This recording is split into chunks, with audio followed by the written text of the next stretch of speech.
Yeah.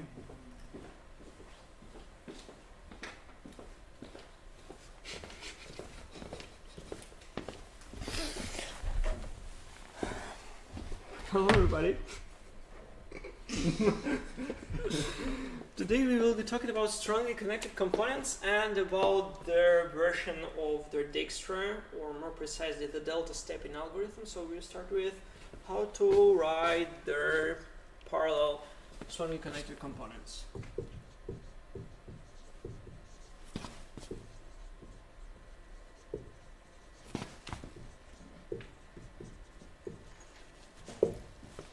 Named SCC.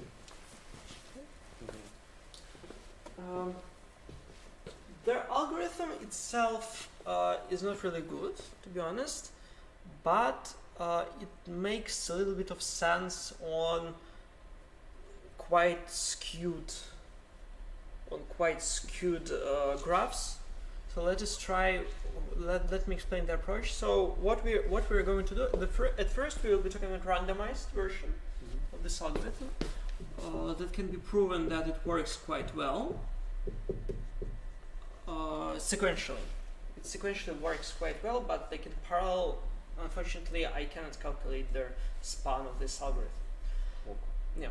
So what's with the algorithm? So we will take a random node, a random vertex, and call in parallel their outgoing traversal and ingoing traversal. After that, there will be four types of vertices. So we will have the component that are all reachable from U. We will have the component that reaches U. And so it will be X, Y, and everything else.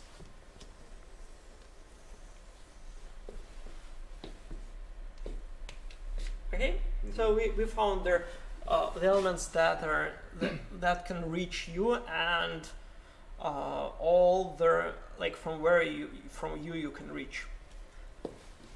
Could you say where is strongly connected component on this graph? X intersection Y. Yeah, so this one is their strongly connected component where U is, because you can from U you can go everywhere, and from everywhere you can go to U. So we will have an S as X, Y, and S minus X minus Y. And the component itself is X intersect with Y. Okay. Then we should need to find some way to parallelize everything.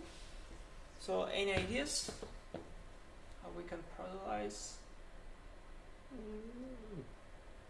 We can start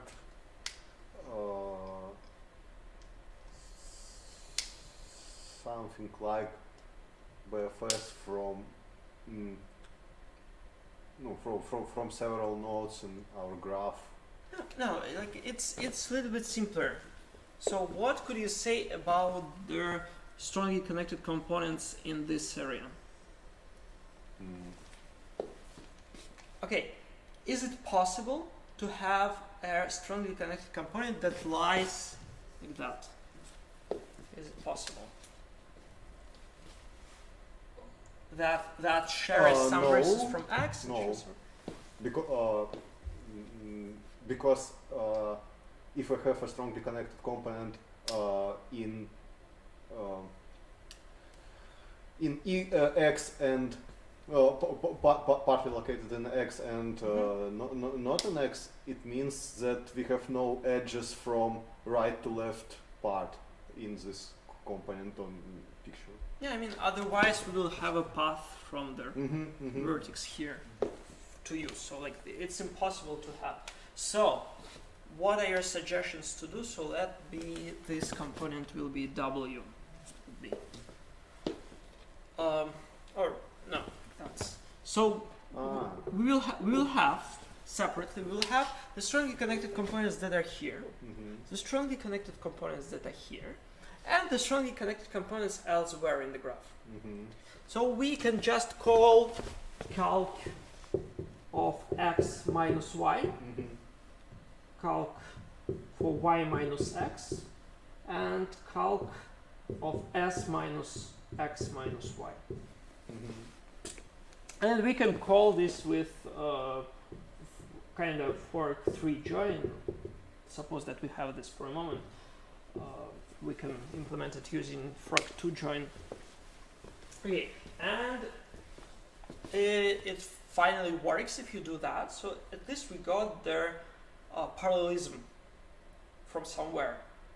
The problem with this approach that there is some cases where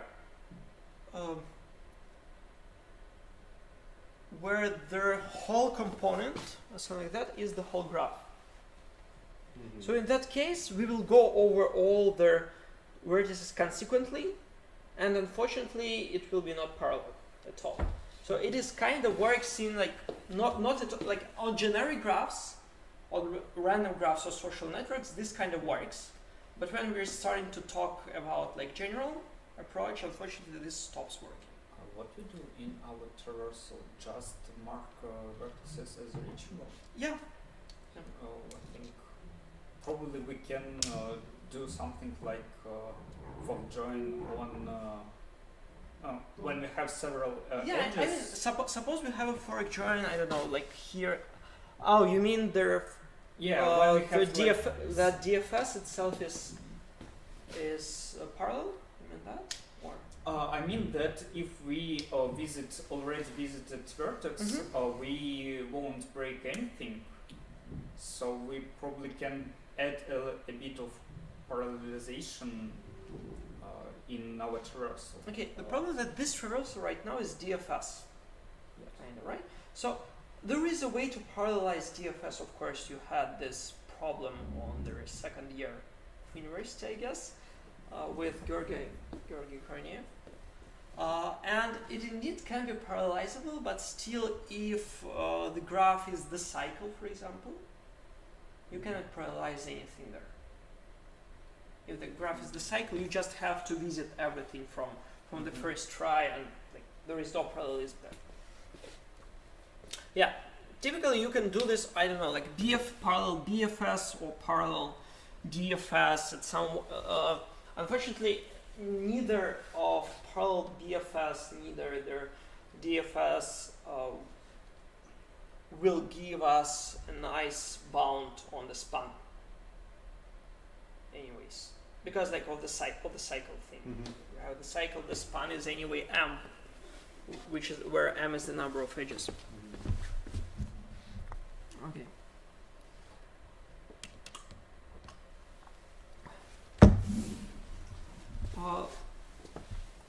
But this algorithm, it seems to work quite well on the random graphs.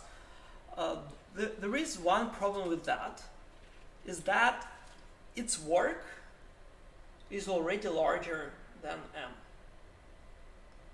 Because in the worst case, we start with some node in the middle and you traverse all the elements and kind of it is m already there. That's a little problem here. But I will prove that its complexity is m logarithm n in expected. So like it's not m, but it's like logarithm times bigger.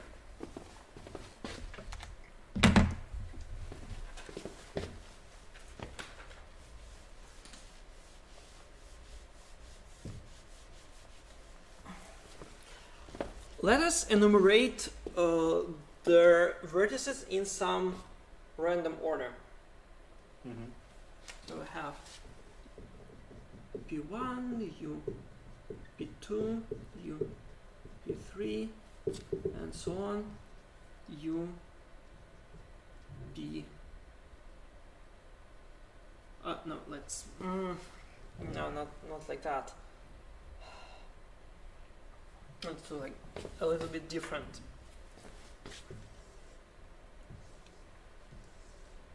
So the idea is that you just take the random vertex and do this algorithm. The idea is that. So let's consider what's happening with a vertex when you take it randomly. Let it be our graph with strongly connected components there. And let us do kind of topological sort. So we claim that each vertex here has the number less than the vertex here. Mm-hmm. So all the vertices here has less number than here. Okay. So what's happening really? So we somehow re-enumerate the vertices, like using this approach. And the thing is that when you get a random vertex here, vertex V, you will go recursively on the right side and on the left side, and something else, something out there. I will prove right now that I will split with the good, like this approach in the good probability. So I will try to calculate for each vertex how much time we visit it. No. The proof will be similar as in quicksort with random element. No? Yeah, kind of. I mean, when you take a random V Mm-hmm. from there, and let V be, I don't know. Like let's. Okay, so we have a graph of size n here, and we take the random element there. Sorry, like now I need my notes. Yeah, it's kind of as quick sort, but like I need.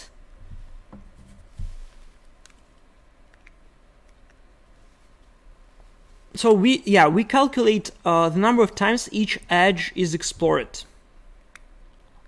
where we come over an edge, possibly. Mm. Let d of r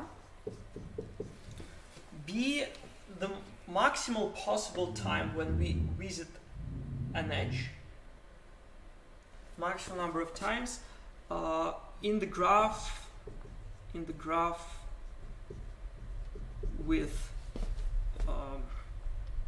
r vertices. So what's happening when we get a random when we take a random element from somewhere in the middle? So what's happening with the probability 1 over n? So we will calculate their expectation for n. So it is with 1 over n. So we have 1 here because 1 we pass over this h once. So we chose already the node one time. And then it will be n 1 over n of d n minus 1. I mean, if we are getting lucky and this is v, then 1n d n minus 2 and etc. d0.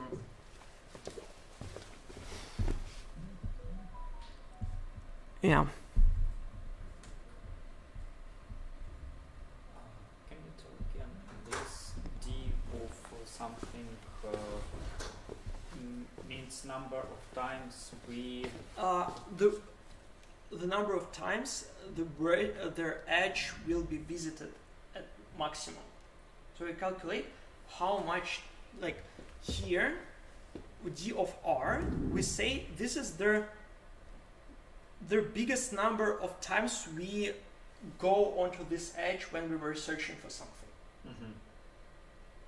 Okay. So since right now we are looking on their coming, like kind of that we go from in the downwards manner.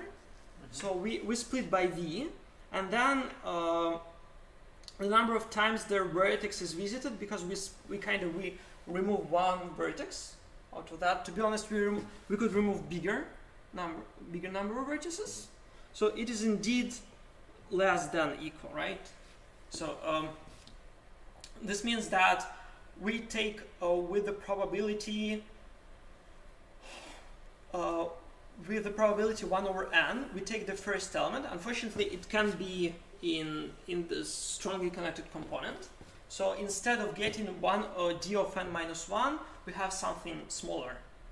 So everything else will be dn minus like this connected component. So like this is calculation in the worst case. So we want to have the max. We want to calculate the upper bound on the number of times NH is visited. So NH is visited in like that this guy, then the second guy, and so on, and you get this. Yeah.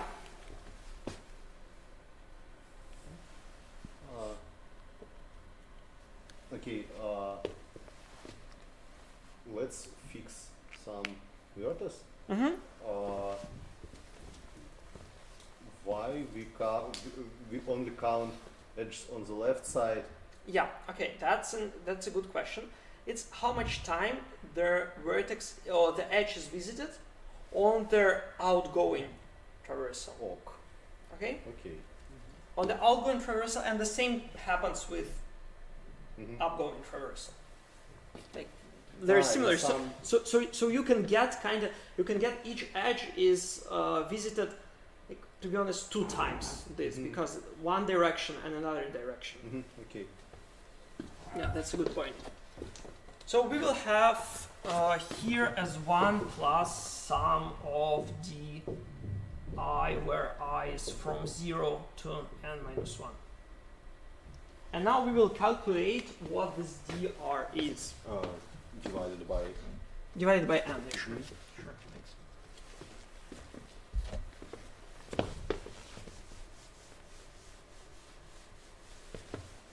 Yeah, I mean, it's pretty hard for me like to do the analysis right. Like I don't remember exactly what's happening there. So that's why I have to look each time. So I want to prove that d of r is less than this.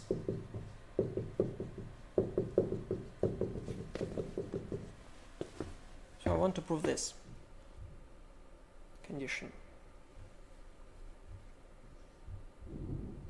Okay, I know that dr is less than or equal than 1 plus, let me try again, r minus 1 plus, of course, like, let it be I multiplied here by r. Okay, so like that. There is something we know about dr minus 1, is that if we look on that, then we could say that dr minus 1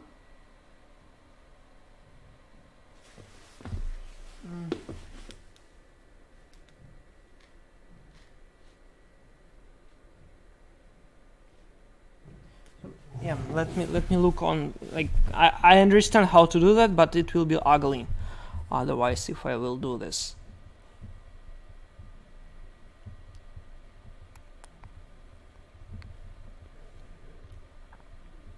Okay, yeah. So we will prove that a stronger argument. We'll prove that this is not less than but equal. That's, yeah. Fortunately, we need this. We will prove it that it is equal to. So we will have equality here. And we have so we want to match this right bound. We kind of prove that inductively that all dr are equal to this. That all dr are equal to this. And then here it is, yeah, I did a mistake here. So this is equal, right? I mean, it is less than, but if we take an upper bound, it will be equal. Because we are taking here an upper bound, and it's obvious that if you you take their upper part and make it equal, then d of n will be less than the d of n that we take as equality. Is the error an expected value, not the truth value? Yeah, it's expected. Yeah, like this, like here, right? So this is expected. Expected running time. So it is dr minus 2 plus and then we subtract that. And we will have dr minus r minus 1 dr minus 1, which is equal to 1 plus dr minus 1. So I subtract this from this one, and I subtract here from here, and everything else is being destroyed except for dr minus 1. So if you put this to the right, you will get dr d of r equals 1 plus r minus r d of r minus 1. We just have r minus 1 here and the same here, so it will be total r, and then you divide by r, you will have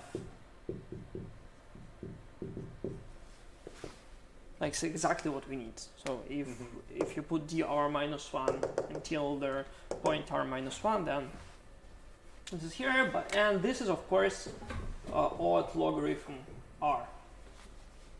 So this means that each edge is visited no more than d of n times in expected.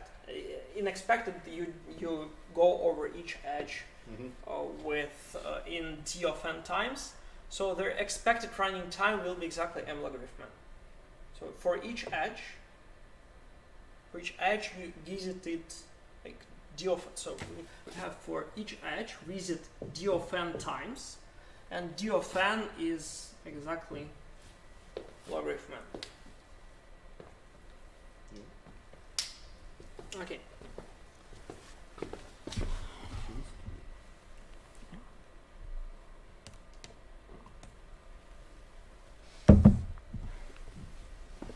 Okay, let's go further. This was randomized algorithm. Let's do the sequential one. Oh, not non-randomized. So what is the idea behind non-randomized?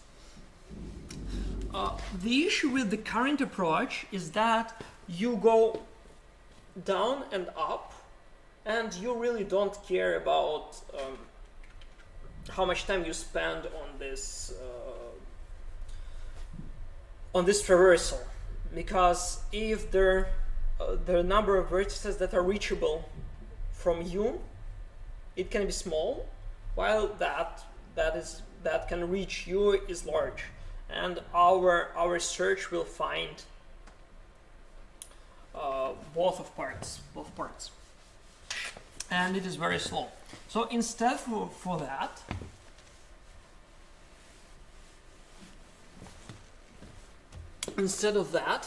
we will take the following approach. So we start with the vertex u and make very interesting DFS.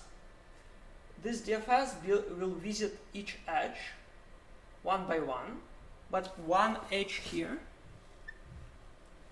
one edge here, one edge here, one edge here. Oh, sorry, one edge here. So like we kind of doing the DFS with one edge per time.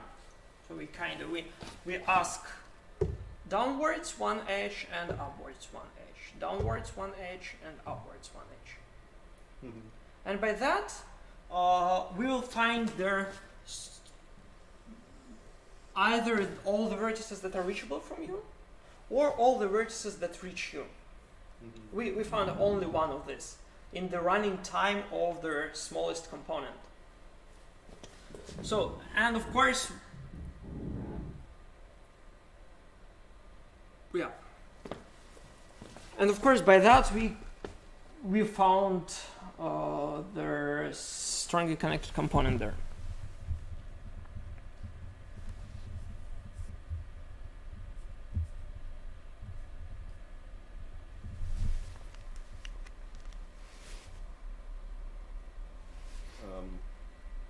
But to find strong connected component, we have to know we have to know both. Yeah, we have to know both. So yeah, I'm.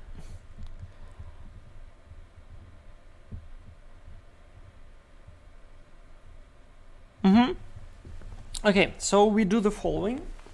So suppose we find one component there, and afterwards, so we finished with finding this with their outgoing edges. So there are all the vertices that are reachable from U, and then on this graph you find their strongly connected component only on this one. Only in this graph. So like we take their outgo. So we finished with this component, and then we take all their incoming edges, but only in this in the set of these guys. So I know the set is P. So we take. We know that the strongly connected component of U is their subgraph of everything that is reachable from U. And then we find this in the time S. So like S is their size of their component, and yeah. We just get to answer vertices that will be reached by our DFS. Only in this component. So kind of we stop there, and then we will do in like here. Yeah. And by that, the search has like good complexity. So let it be as this this part will be P, and there is P plus S. So let's write the time that we spent on this algorithm. So we had n vertices. Am I right to do by the number of vertices? No, it is not. We'll do this by the number of edges. So, and S is the number of edges here. So this is exactly the time that we spent to find this part. And there is like the whole part here, which is P. So the total running time then is TP. P is the number of edges here, and in total you will have S plus P edges here. So you're trying to find everything, all the connected components in this part of the graph for P edges. Then we have to go like this, like all the other edges in the graph that are except for here and here. And there is a complexity that it is P plus S. So there like our sequential execution that were prior, it has P, it visited P edges and it visited S edges also. So all this area.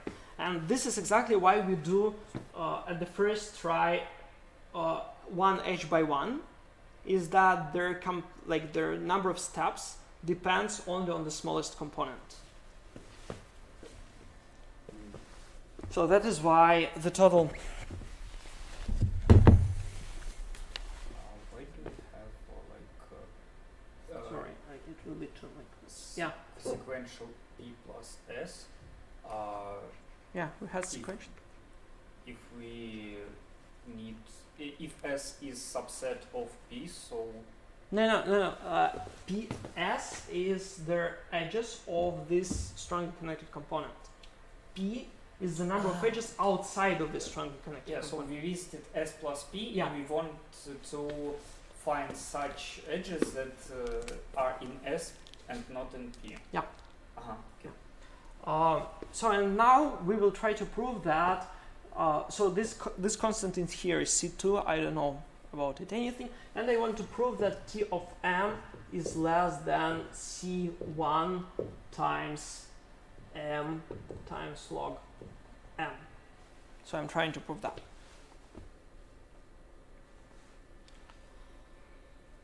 Okay. Yeah, so since we are going again by induction and everything else, I can say that this is less than equal than C1P log B plus M minus S minus P log M minus S minus P plus C2 T plus S. Then I do a pretty stupid thing. I throw away everything from the logarithm here, so it is less than equal than C1P log P plus M minus S minus P log M plus C2 P plus S. Oh, I forgot. I lost C1 here. Okay. Then we try to do a little bit of modification with this summation. So I would say that this is equal to, I will take C1 M logarithm M here, and then everything else. C1 P log P minus C1 S plus P log M plus C2 P plus S.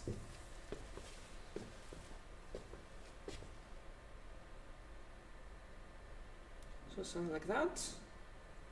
Do you agree with it?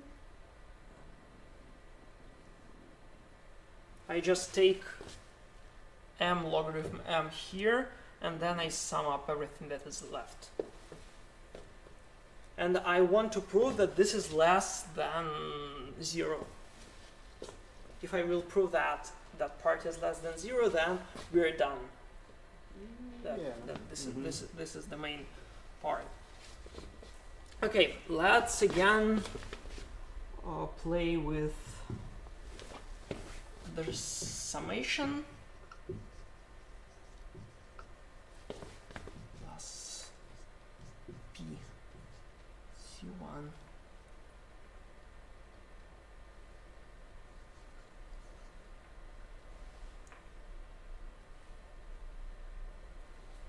C1 E logarithm E divided by M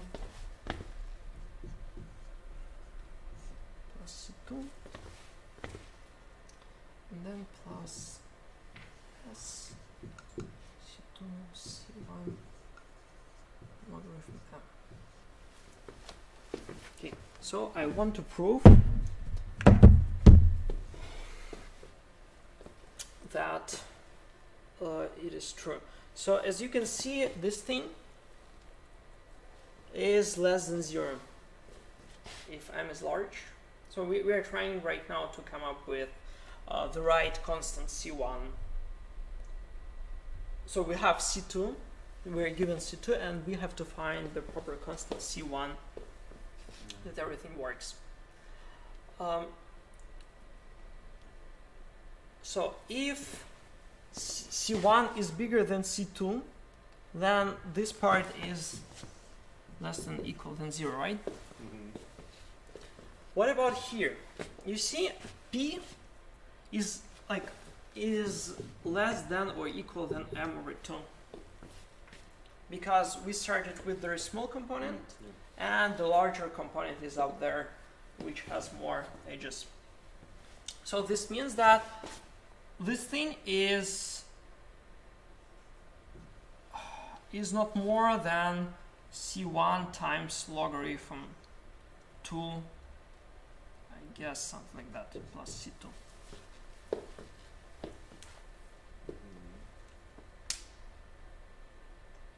Okay, if we take, so here we take C1 bigger than C2 and everything is fine.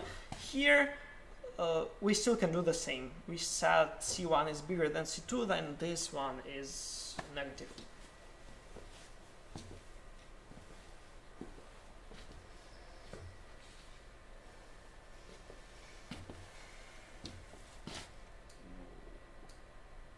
And how again we went from log p divided by m to log? Sure. P, so we know that P is less than or equal than M divided by 2. Then P of M is less than or equal than 1 over 2. No, okay, we proved only for the case when C1 bigger than C2. No. The issue is that C2 is always constant, not depending on T. Okay, and It is just constant, okay? And our task is to find such C1. This is the variable that we choose, that we can choose. Okay, so and I choose it to be bigger than C2, and then everything works out. Like this part is less than, and this is exactly what we get. So the running time of this sequential algorithm will be m logarithm m at the end. So even that's an interesting story, that even their non-randomized algorithm works also like in the same time as randomized one.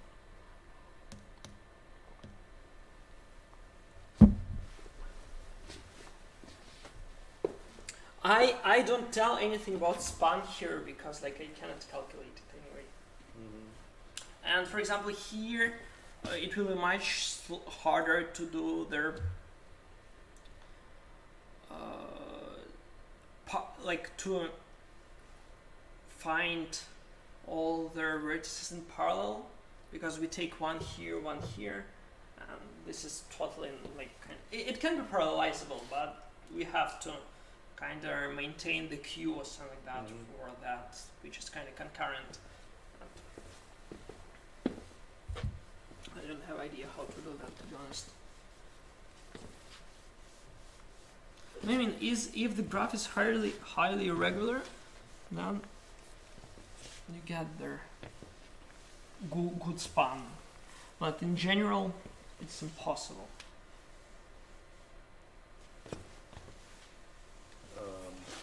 Could you prove that it's impossible? No. Okay. I mean, we already talked about that. The cycle ruins everything. Okay, yeah. Yeah, the cycle like totally ruins everything. You have to do with their. I mean, the issue like with cycle, everything is fine. Almost. But it will not get you logarithm times. That's the kind of issue. So that the cycle doesn't help a lot.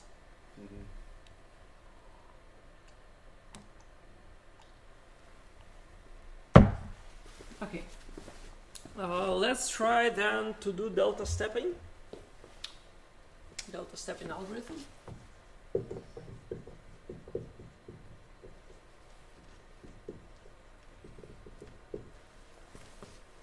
It is pretty hard to implement. I even not sure that it can be really implemented on real machines. I mean, we still suggest that it is CRCW model. So I mean, if somebody wants to do this on the real machine, you're welcome. I mean, in fork join model, if you could do all their ways how to do that. So what we're going to do, the idea is pretty simple. We will have the buckets. Are you still solving the same problem? Yeah, we are solving the same problem as Dijkstra. So like we take a vertex S, and you have to find the shortest distance to all of them. New problem solved. Yeah. So we will have buckets. So we have from 1 to delta here, from delta to, with -1 here, 2 delta, 3 delta, -1 here, and so on. So what's happening there? We put the vertex S somewhere here, and then we try to relax it. So we take edges and try to go in over that until this bucket becomes empty. Then we have the vertices from this bucket. Then the main problem that you should understand is that this algorithm should relax a lot in each bucket. Each node can be taken more than one time. So in comparison to Dijkstra, taken by one, because for example, if you want to write a Dijkstra on that, you just take delta as 1, and then you will always update only their bigger buckets. Okay. So we will split the edges into two parts. They're heavy edges and light edges. So we have heavy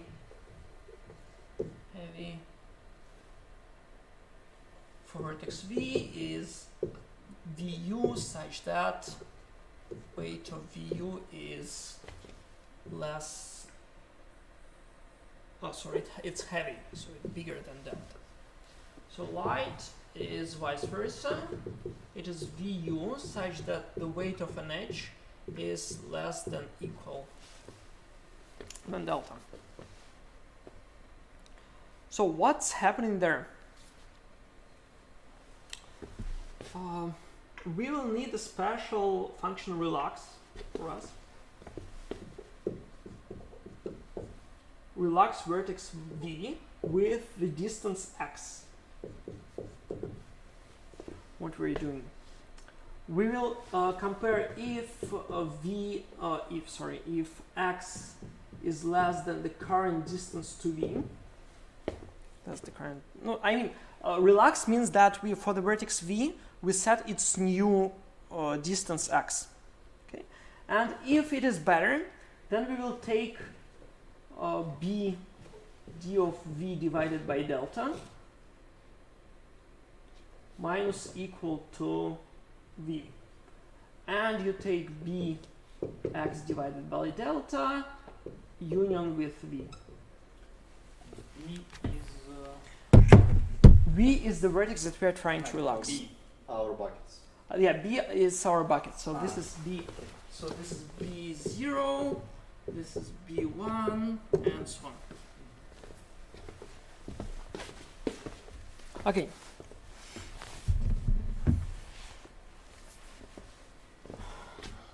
I don't know why we need to do this, but I will do it since the paper tells me. But I still don't understand why you need this. So you need relax S with 0. I mean, you should put S as at their 0 bucket. I think this is the main reason. Just put it, like at the beginning, all the distances are infinity, and we don't know anything. So we go while B is not empty. And I mean not empty in total. So if there is still some vertices there. Okay, I forgot about iteration. So what I'm going to do, I will set the special set that I will be updating each time. So, and I'm doing the following. While BI iteration is not empty, so while this bucket is not empty, I will update all the elements from this bucket by the light edges going down.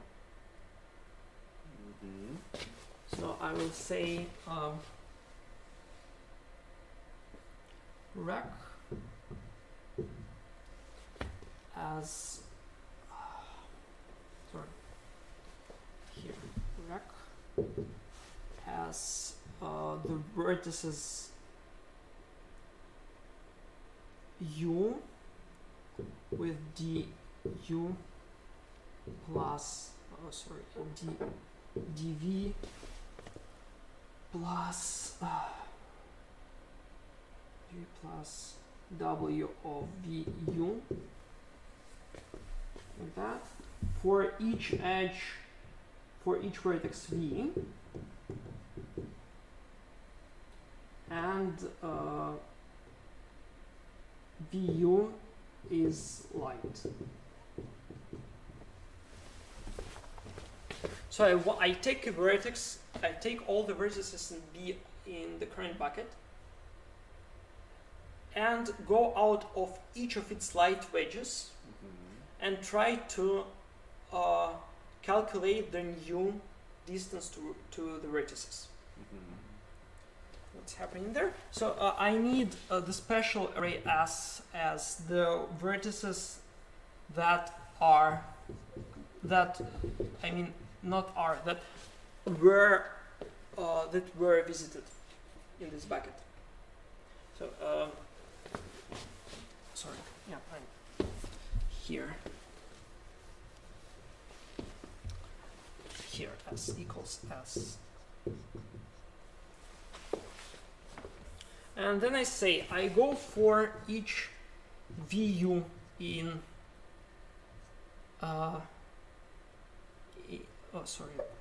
Vx in rack, and I do relax, it is parallel 4, relax Vx. So what's happening here? We found, like, we take all the vertices in the bucket and find all the nodes that can be updated. Okay? I take all the vertices that can be updated and afterwards I parallel update it. So in parallel I try to remove from their old bucket and insert into the new bucket.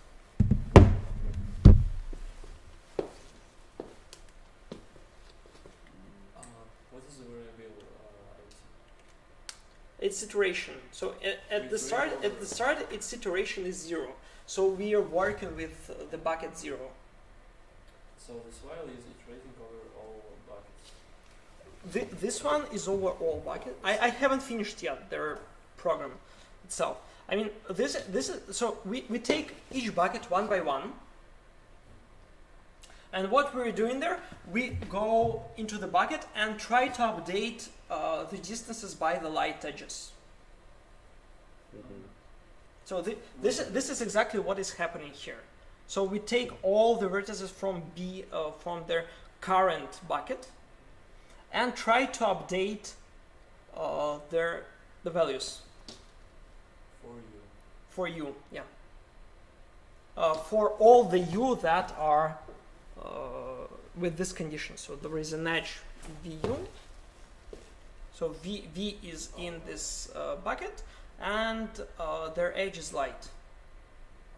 It seems that here in React we can have several pairs with the same, view, yeah, but different second element. Yeah, you could do, yeah. This It's could okay. happen. Yeah, it's okay. That's fine. I mean, we can sort them using our radix sort algorithm and then take the minimum one. And then the last thing that we should do with that algorithm is that if the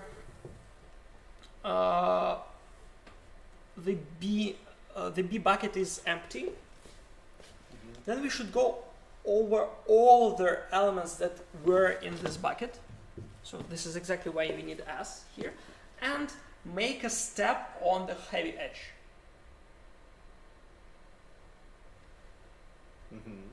So we go here as new rack is U dv plus weight of VU. In the case,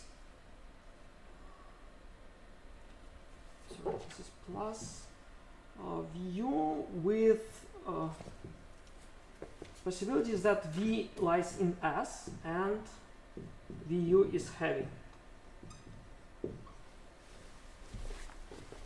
And then we go P for Vx from rack let's say relax x, and then you just say it plus 1. So this means that we are going to look on the next bucket.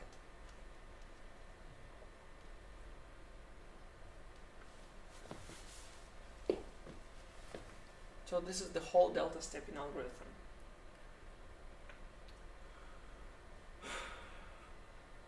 It's not obvious why it is.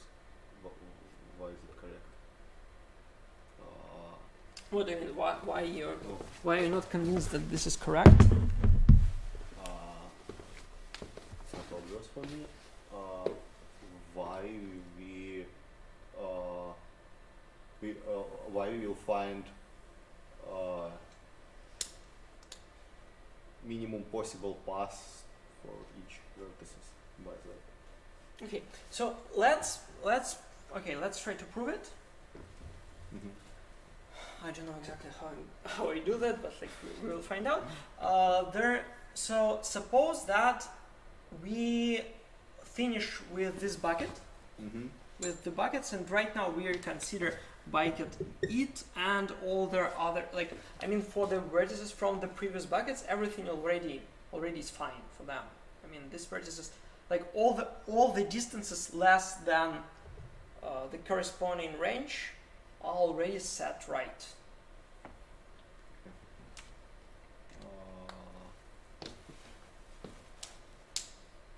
Okay. Okay. We can say that. So what's happening there? We just go, here comes, if you wish, here comes the fourth Bellman. This is fourth Bellman. So let us talk a little bit about fourth Bellman.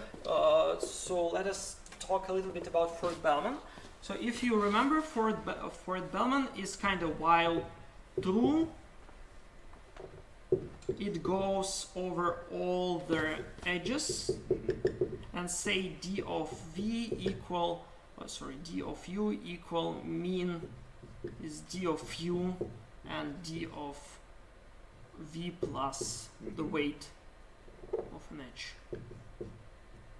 I mean, as you can see, it simply can be done in parallel if we say like that, right? So this is how we parallelize fourth Bellman. There is no issue, but you can see the resemblance here. So kinda, if our delta is infinity, if our delta is infinity, I mean all the edges are light, then this becomes exactly the fourth Bellman here. Yeah. Without any, I mean, so if delta is equal to 1, then this is Dijkstra. And if delta is infinity, this is fourth Bellman. So this is kind of their, so yeah, delta stepping in something in between Dijkstra and fourth Bellman. So what's happening here is that we try to relax as much as we can while we are in the bucket, while we are still in the bucket. And then there are heavy edges, so you calculated everything right for all the edges up to this iteration. So we are sure with the iteration there. And then we know for all vertices in S their final value. And then we update with the heavy edges. Everything with the heavy edges. Okay.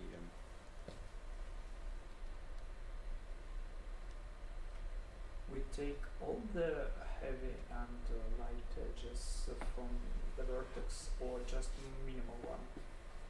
All the heavy and light edges. Yeah, I mean, here you can see here, right? Heavy are just bigger than delta, and light are just less than equal to delta. I mean, in each iteration. No, in each iteration we consider all. We consider all white. We consider all edges light. Here all the light edges, and here all the heavy edges.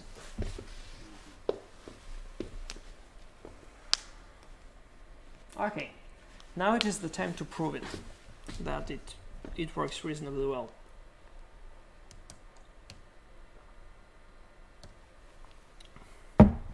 I need to introduce several special variables for that.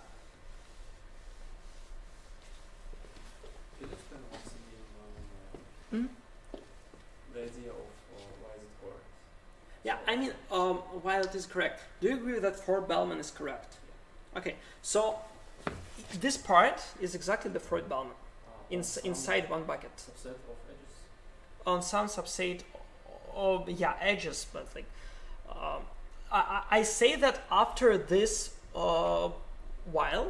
after this before this one, that it finds all the shortest path for the edges from the bucket, or for the vertices in this bucket with their, so I prove that after that all the edges with d of v less than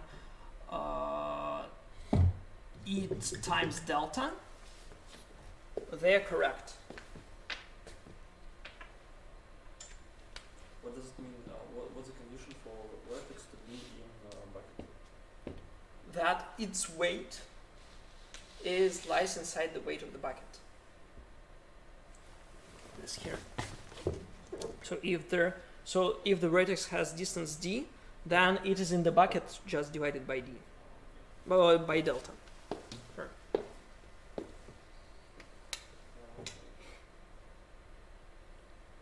Okay, so we need this.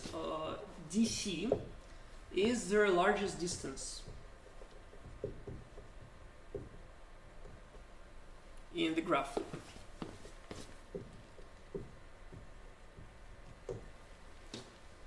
Largest at the moment or Largest at all? at all. Okay, then I need to have a special p delta is the number of paths of weight less than equal than delta. Is it okay that if graph contains a cycle, DC is infinitive? A cycle is positive weight. But we have like No, it will be set just stuff. it will be still. We are assuming that we have a constant vertex that is our start. Yeah. Yes, we have the vertex S. Yeah. What's your question? I don't understand. Largest distance is in graph.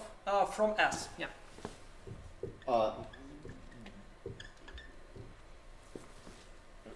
Largest smallest distance in a graph, right? So Okay. Minimum of maximums, maximums of minimums. I mean this is like if we run the Dijkstra Mhm. on that, DC is the largest answer for the vertex. Okay.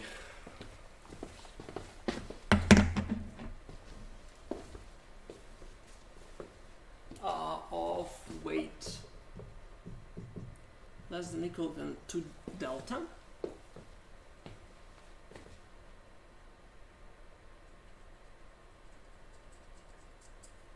Okay. Are they intersecting? P delta? Oh, we don't care. We don't care. These paths can be of arbitrary. No, I mean like this like sets. So in P2 delta, do we include those paths that were counted for Yeah, P delta? pilot. Yeah. We include that. Now there is the tricky part comes, where I always make mistakes.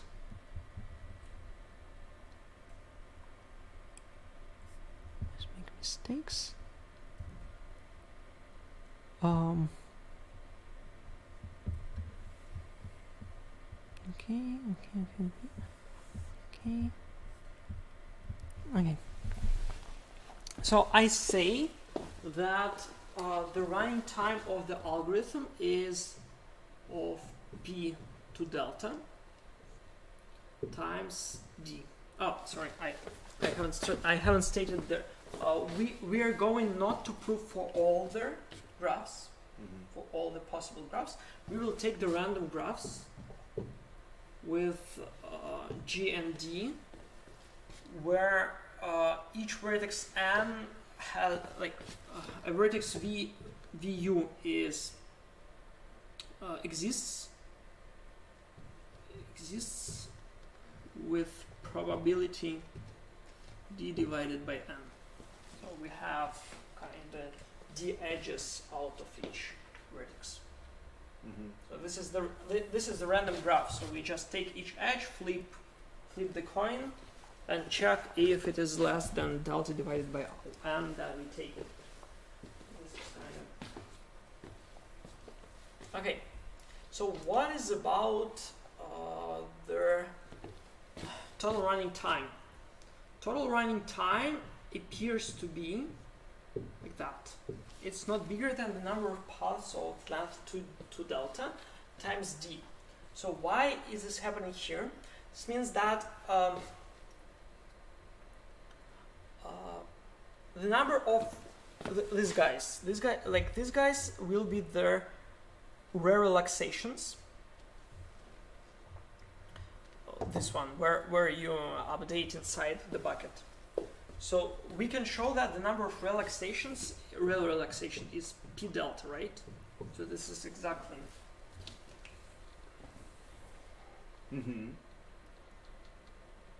It is exactly each vertex will relax here depending on the number of paths of p delta. The same happens with here, is that this becomes out of 2 delta, and that is when we have the paths of 2 delta times the number of edges outgoing of the vertex that are relaxed on the large, as the largest one.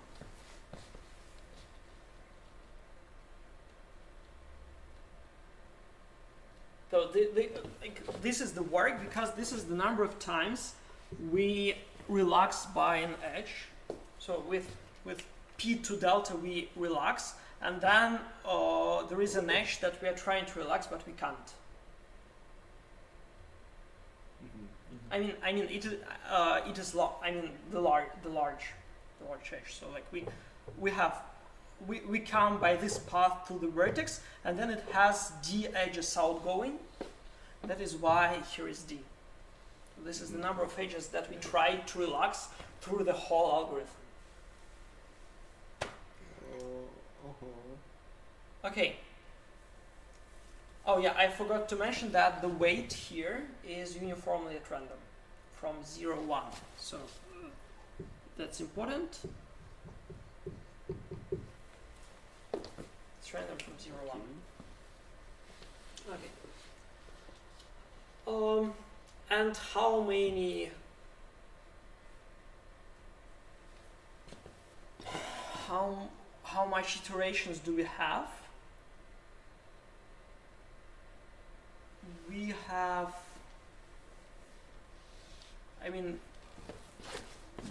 These parallel relaxations. So we take L max.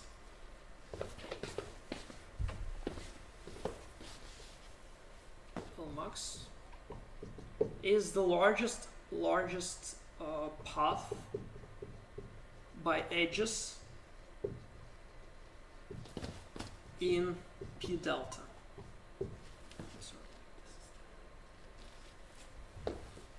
L max is kind of the largest path in the edges, not the weights. With inside the p which weight is no more than delta. Okay. Then the number of iterations of this will be dc divided by delta times L max. So this is dc is the largest largest distance, largest minimal distance. It divides by delta because this is the number of iteration, and in each iteration we because we do this in parallel, we do this no more than L max times. Because what's happening here is that we take all the paths of no more than delta, and we iterate over them. All the paths of delta. And this is why we multiply by L max, because this is the number of times you repeat this while.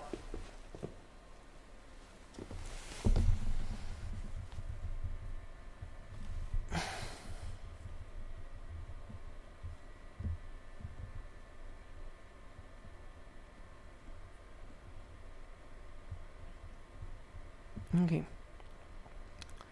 Then, oh, I don't have any place to write right now. This number is number of inner iterations or iterations at all. This is the number of phases of inner loop. Like we want it to be as small as possible, right? Because we need to have like better span. And this is kind of span. It is, if you can see. Yeah. Because I mean this is parallel for like these are the parallel fours, which are kind of one in CW model. So like their span should be something like that. I mean not something like that, but exactly that. Okay. Sorry, I will have to delete the algorithm at all.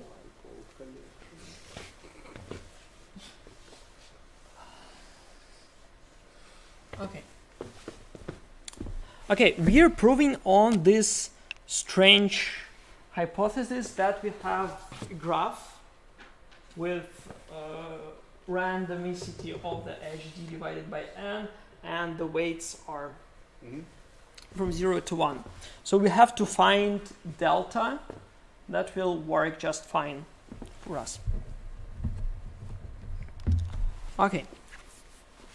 So the first, if we have path of lambda, so like this is lemma that I'm not going to prove. Lemma, so you're given a path of length L. So the number of edges is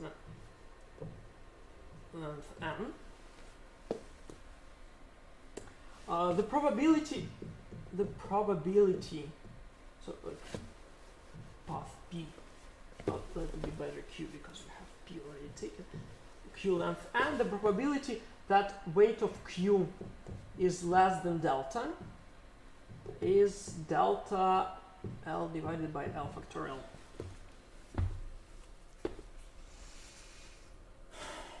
The probability, like if the weights of an edges are taken uniformly at random from 0, 1, then the probability that the path is less than delta is no bigger than cloth length L. Sorry.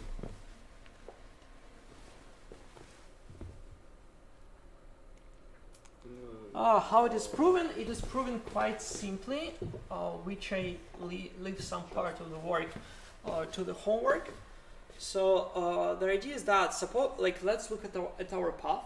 What it's going to do? It will take the first weight of an edge by the OX, then the next edge by the 2, then the third by 3, and so on. I mean, in the fourth dimension. So if you would think, you need so this sum of these guys is less than or equal than delta. So you have L dimensional space where you have to calculate the number of elements that are less than delta. So in the three-dimensional case, it looks like kind of that. So this is their pyramid, where this one is delta.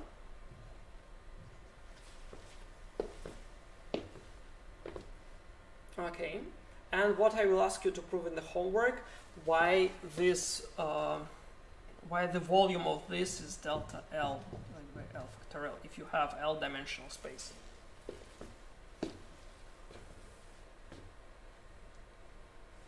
I mean, so we have the cube of 0 and 1s, the cube of volume 1, and the cube of the prism of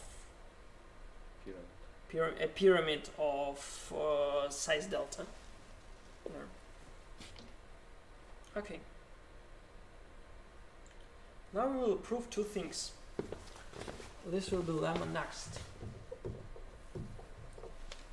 that if we take delta as theta of 1 over d, we can prove that the expectation of the number of p delta is of n, is of n, right?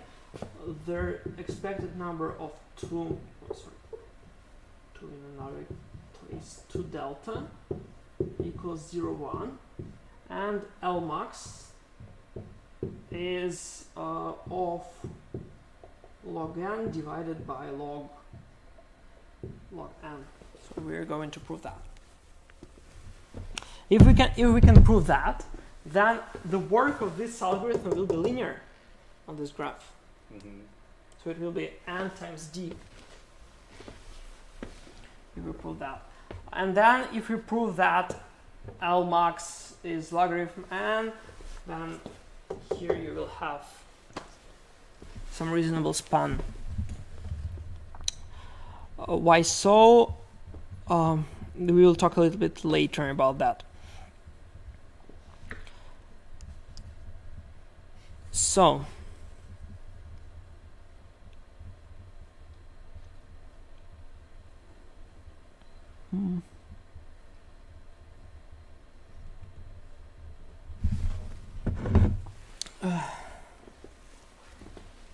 so now we will calculate the expected number of p delta. So we will calculate the number of light paths that are inside there. So I'll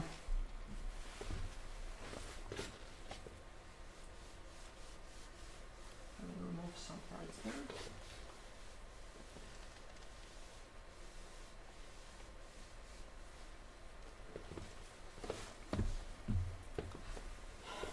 Okay, so how many paths of length L there are from a node? So we fix a node v and take a paths of length L. How many there are such paths?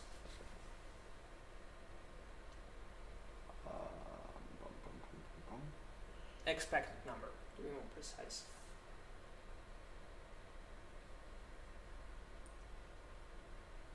D is the probability of Yeah. what exactly? D is the D divided by n is the probability that there are edges here. I mean, by that we could state that the number of edges outgoing from the vertex V is D, is expected to be D.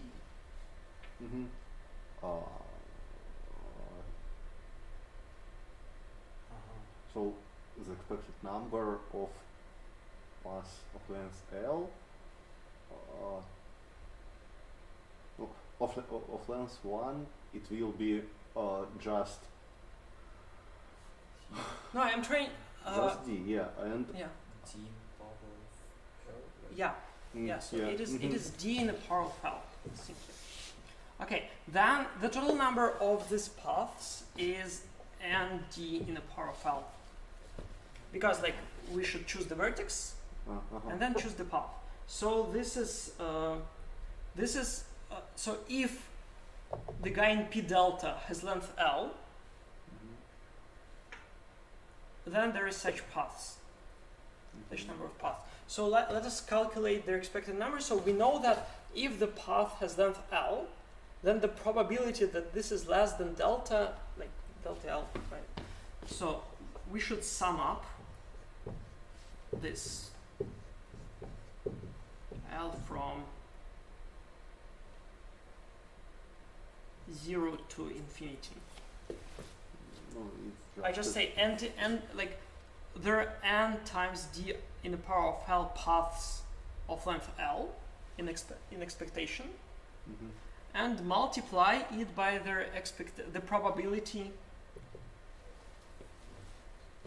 The probability is that this path is indeed has weight no more than delta. So I'm just calculate, so I can state that p delta less than equal than this guy. So the number of paths of length of weight delta is no bigger than that. And it's just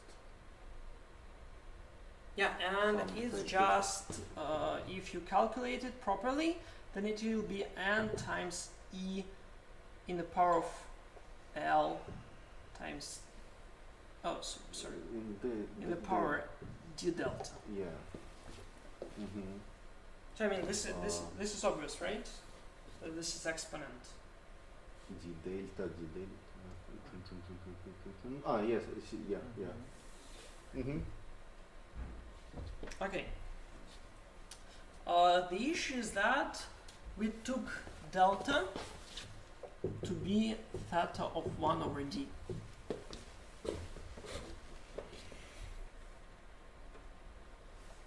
Then this is just of n. Okay? The same happens for the path of weight no more than 2 delta. You just have to change here to delta. And then our work will be of n times d, which is p delta, p2 delta, p2 delta times d.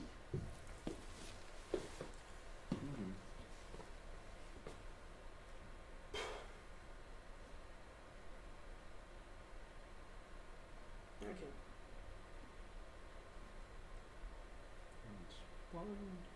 Now we want to prove, we want to find what is the maximal length of the path could be in expectation. So what I mean by that is that I want to calculate the probability of there exists a path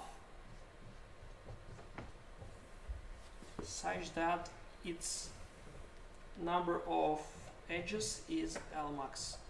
So I will calculate their L max. If you remember, L max is the bound for the number of edges in this path. Okay. So this is less than equal again by the same part, so it is n dl delta L divided by L factorial, but not from 1 but from L max to infinity. Exactly the same as here, but with L max there. I think should do like that. Then I will throw away everything, so I will write L max delta L max divided by L max, and the sum of L from 0 to infinity of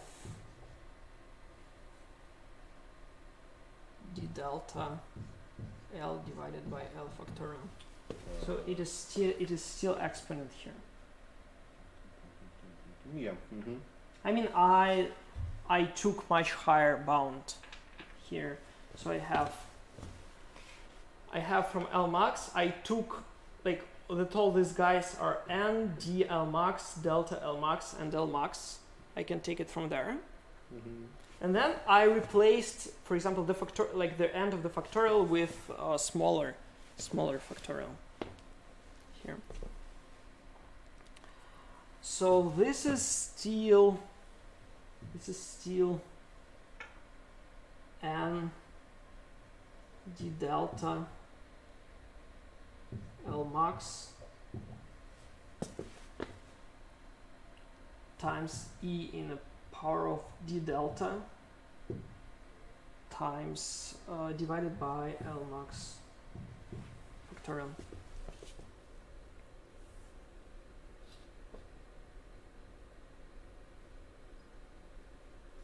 So oh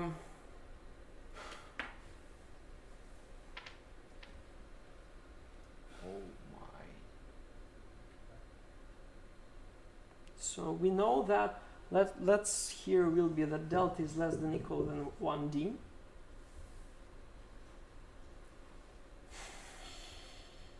then we will get here of n divided by L max.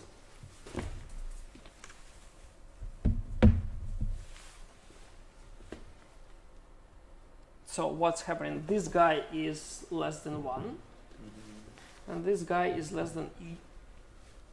So this is O of n divided by L max factorial, which is in the same time.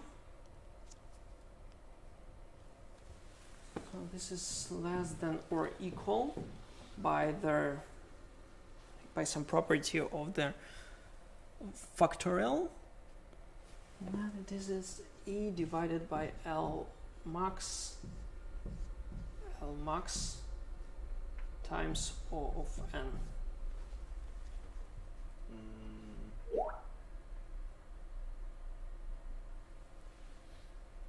Okay. Yeah. And we need this to be as small as possible. And it appears that if we will take L max log n divided by log n, you will get the probability of this event to be really small.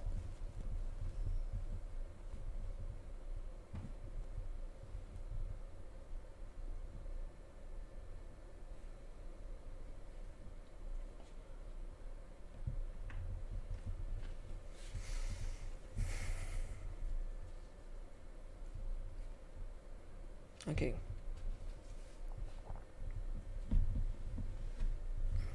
So the probability is that P is larger than L max is really slow. Then the span of the algorithm, as you remember, it was dc divided by delta times L max.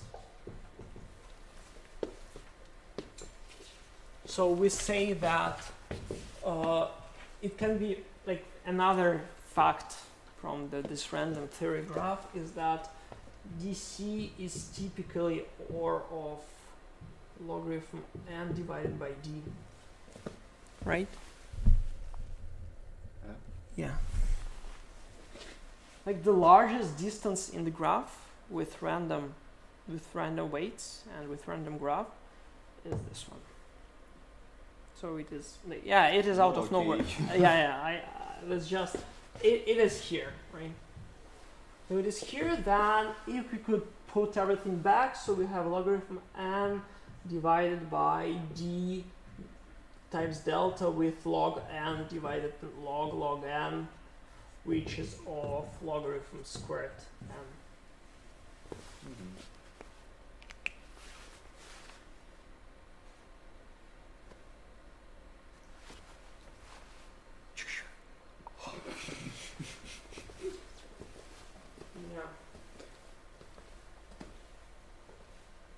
I mean, that's harder for me than you, I think, because I'm just drawing some formulas from the paper and trying to explain to you what does it mean really.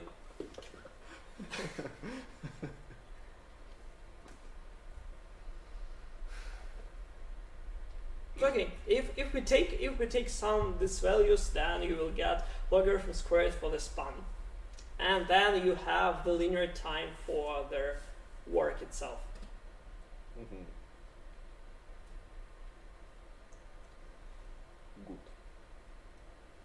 Yeah. So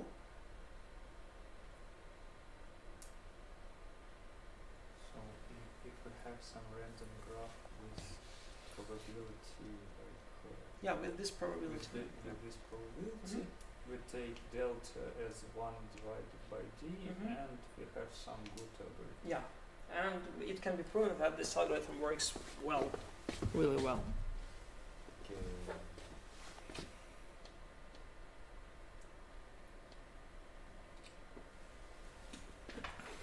I want to say many words about it, but in Russian.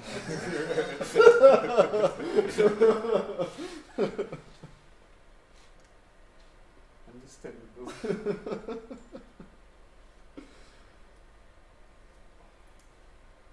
I mean, delta stepping algorithm itself is quite simple. Yeah. It itself is quite simple. I thought you were afraid about it, but like it was quite simple. But the proof there is, I mean, it's quite simple, but too many notation. It seems clear, but too many definitions. Yeah, too many definitions. I agree with you.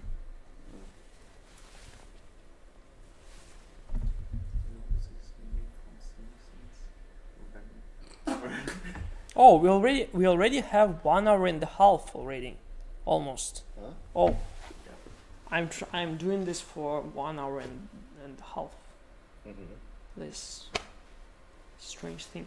Okay, let me talk about the latest part. So we talked about Ford balance here. We talked about the Dijkstra is not easily parallelizable, but I think Nikita told you, right, how to parallelize it better.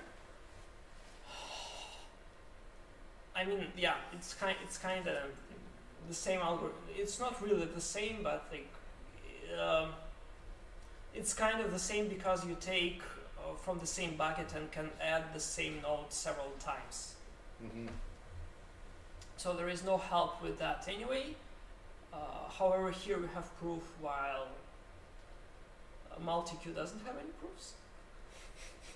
Even for the randomized graph, it doesn't have proofs.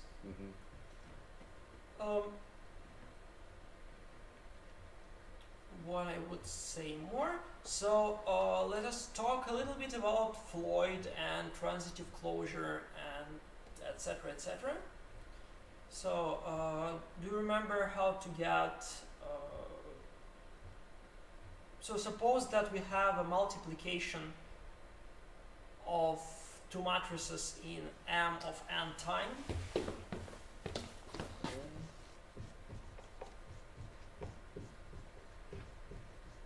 So we can multiply matrices, two matrices of size n times n in the time M of n. M of n. What is M? Some polynomial. No, okay. We can Yeah. use it. No, because like it typically changes from time to time. Like some guys are inventing their like No. there were like n point like 2.756 or something like that, and then other guys telling 7.559 or something like that. Like that's the usual stuff in matrix multiplication theory. I recently saw some news that that an algorithm was invented that omitted like 2 or 3 instructions, so it became faster a bit. Yeah. So something like that. Yeah, that is why typically I don't know exactly like by the time of 1980 where the book was written, all these algorithms were simply parallelized, very good in parallelization, because like the matrix multiplication is itself good for parallelization. Like the standard, which is in n cubic, which is in n cubic time, it is simply parallelizable. I think that there are no concerns about that. And they claim that with this work,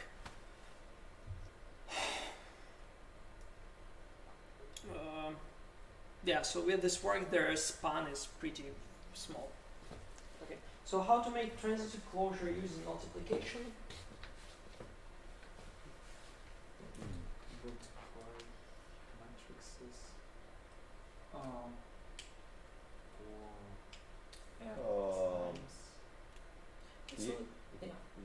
Get build a matrix. Adjacency? Yeah, Adjacency matrix. matrix and calculate the power of n. Yeah. Calculated in the power of n. The only trick is here is that you need to have your transitive closure as 0 and 1. Yeah. So it should be a little bit tricky. So you have to multiply the matrix and filter everything that is bigger than 1 to 1. Mm-hmm. So you multiply the adjacency matrix on the adjacency matrix, and you throw you replace all the values by 1. We can just use bitwise operation. Yeah, we just could use bitwise operation. Then you could get, luckily the multiplication algorithms kind of work for other algebra. Mm-hmm. Then how to do Floyd? I mean, one moment. What will be the complexity of transitive closure of work? I mean, with span it is fine, but with work. M multiplied M of n. No. M of n multiplied by logarithm n. Yeah. Ah, yeah. You If we are smart. yeah, if we're smart, we can do this in logarithmic time. Yeah. And if you want to do Floyd with that, We do this thing, but don't no, you just limit by 0 and 1s. yeah.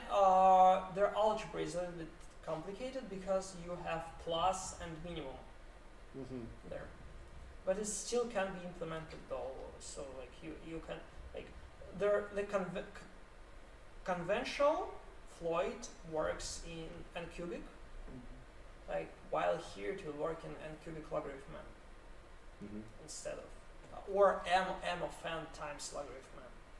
It's a little bit worse, but it has good parallelization. So Mhm.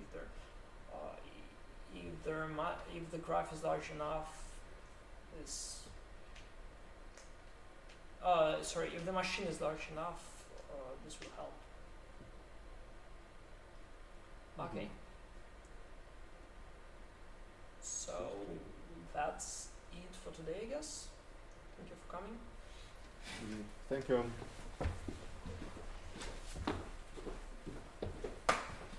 Oh, I forgot to give her homework. Yeah. So the homework, I will repeat it. So there are two parts of the homework this time. There is one part where you have to come up with the reasonable graph with a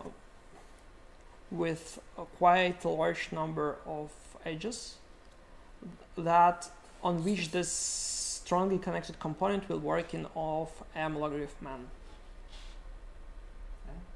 So you have to match the bound. But we proved that the strongly connected component algorithm works in m logarithm n. Mm-hmm. So we have to find a graph on which this will be satisfied. Okay, and the second one is proof that the pyramid has this volume. Yeah.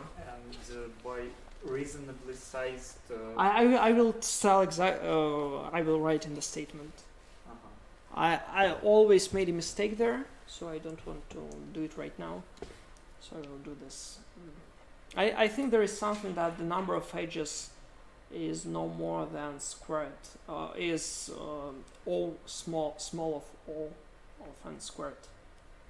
So we need to build this graph and show it, or just tell how it can be constructed. You should construct this graph and explain, at least in hand-wavy manner, why it is m logarithm. So just draw so-called edges or something like that. Yeah. Okay, that's it. Thanks.